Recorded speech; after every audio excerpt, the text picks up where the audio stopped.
प्रिय छात्रों, हिंदी के इस शिक्षण सत्र में आपका हार्दिक स्वागत है। आज हम काव्यखंड के अंतर्गत प्रभु जी तुम चंदन हम पानी शीर्षक कविता का अध्ययन करेंगे। इसके रचयिता संत कवि रैदास जी हैं। ये स्वामी रामानंद के शिष्य एवं निर्गुण भक्ति शाखा के कवि हैं। प्रस्तुत कविता में कवि का ईश्वर के प्रति अनन्य भाव व्यक्त हुआ है। उनका विश्वास है कि बाह्य आडंबर निरर्थक हैं, केवल ईश्वर की सच्चे मन से की गई भक्ति ही सार्थक है। इसीलिए वे कर्मकांड, तीर्थ यात्रा, जप तप, मूर्ति पूजा, यज्ञ आदि में विश्वास नहीं करते, बल्कि अपने इष्ट के प्रति पूर्ण समर्पण भाव को ही श्रेष्ठ मानते हैं। छंद देखें। प्रभु जी तुम चंदन हम पानी, जाकी अंग अंग बास समानी।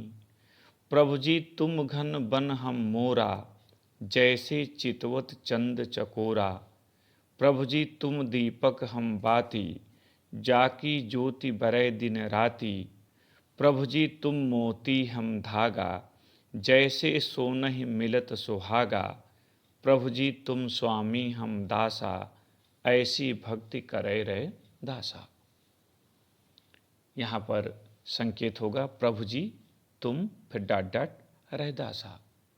संदर्भ प्रस्तुत सुललित, सारगर्भित एवं मार्मिक काव्य पंक्तियाँ हमारी पाठ्यपुस्तक हिंदी के काव्यखंड के अंतर्गत प्रभु जी तुम चंदन हम पानी शीर्षक कविता से अवतरित हैं। इसके रचयिता प्रसिद्ध संत रैदास जी हैं। प्रसंग प्रस्तुत पंक्तियों में कवि का ईश्वर के प्रति अनन्य भक्ति भाव व्यक्त हुआ है। वह ईश्वर को स्वामी तथा स्वयं को उनका सेवक मानकर उनसे अपने उद्धार की कामना करता है। कठिन शब्दों का अर्थ देखें। प्रभु जी, यहाँ प्रभु जी ईश्वर को कहा गया है।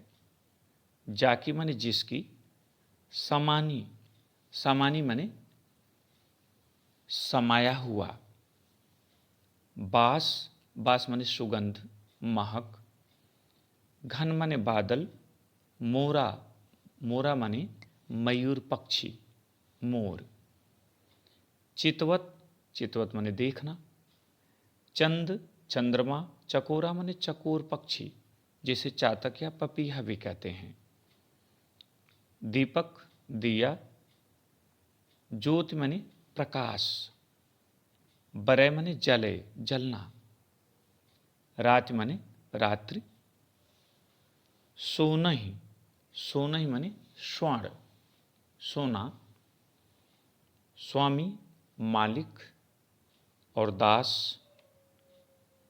सेवक, यानी दासा सेवक। व्याख्या देखें। प्रभु जी तुम चंदन हम पानी, जाकी अंग अंग बास समानी। संत कवि रैदास जी कहते हैं कि हे प्रभु, आपके चरणों में मेरा मन लग गया है, आपका नाम रटने लगा है, अब यह भक्ति नहीं छोड़ सकती।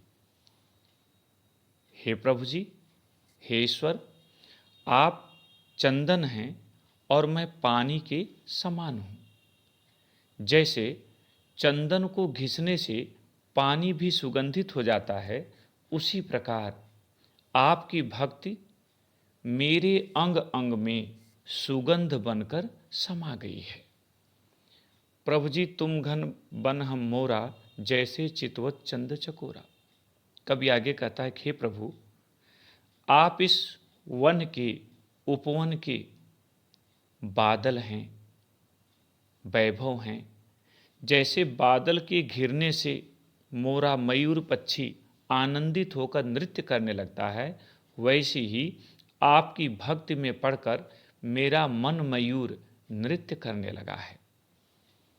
जैसे चितवत चंद चकोरा, कवि कहता है कि मेरी दृष्टि उसी तरह से आपके ऊपर लगी हुई है जैसे चकोर पक्षी चंद्रमा की ओर देखता है। अर्थात चकोर पक्षी चंद्रमा को देखकर सुख का अनुभव करता है, उसी प्रकार आपके चरणों को देखकर मुझे भी सुख प्राप्त होता है, क्योंकि आपसे अलग रहकर मेरा कोई पृथक अस्तित्व नहीं है।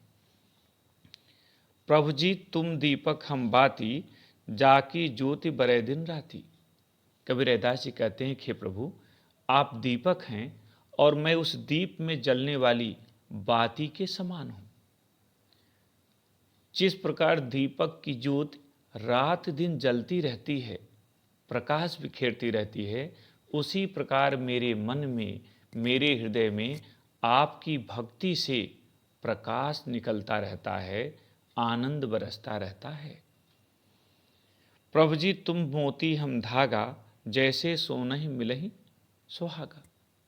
कभी कहता है, हे प्रभु आप माले में पिरोए जाने वाले मोती की तरह हैं और मैं उस मोती में पिरोया जाने वाला धागा हूं। जैसे धागे में पिरोने के बाद मोती सुंदर लगता है और अपनी सुंदरता से धागे के महत्व को बढ़ा देता है, उसी प्रकार आपकी भक्ति से मेरा जीवन भी धन्य हो गया है। जैसे सोनहि मिलत सुहागा। कभी कहता है कि जैसे स्वर्ण से मिलकर सुहागा भी बहुमूल्य हो जाता है, मूल्यवान हो जाता है, उसी प्रकार आपकी भक्ति से पढ़कर, आपकी भक्ति में पढ़कर मेरा यह जीवन भी धन्य हो गया, बहुमूल्य हो गया है।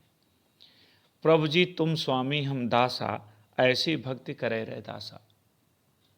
कबीर रैदास जी कहते हैं, हे प्रभु आप स्वामी हैं, आप मालिक हैं, मैं आपका सेवक हूँ, मैं आपका दास हूँ।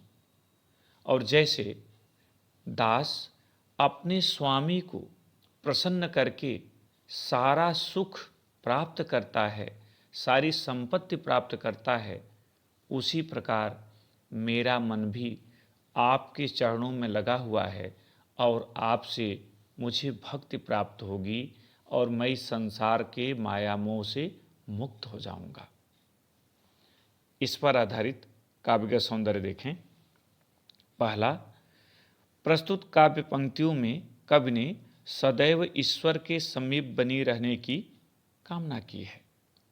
दूसरा रस भक्ति रस, तीसरा छंद गेय पद, चौथा अलंकार अनुप्रास एवं पुनरुक्त प्रकाश। पुनरुक्त प्रकाश वहाँ होता है जहाँ कोई शब्द दो या दो से अधिक बार आए और उसका अर्थ एक ही हो। भाषा सरल एवं सहज खड़ी बोली, शैली मुक्तक, गुण प्रसाद और शब्द शक्ति अभिधा। प्रिय छात्रों, मुझे उम्मीद है कि आपने इस कविता को अच्छी तरह समझ लिया होगा। अब अगले भाग में गद्य के खंड के साथ फिर मिलेंगे। बहुत बहुत धन्यवाद।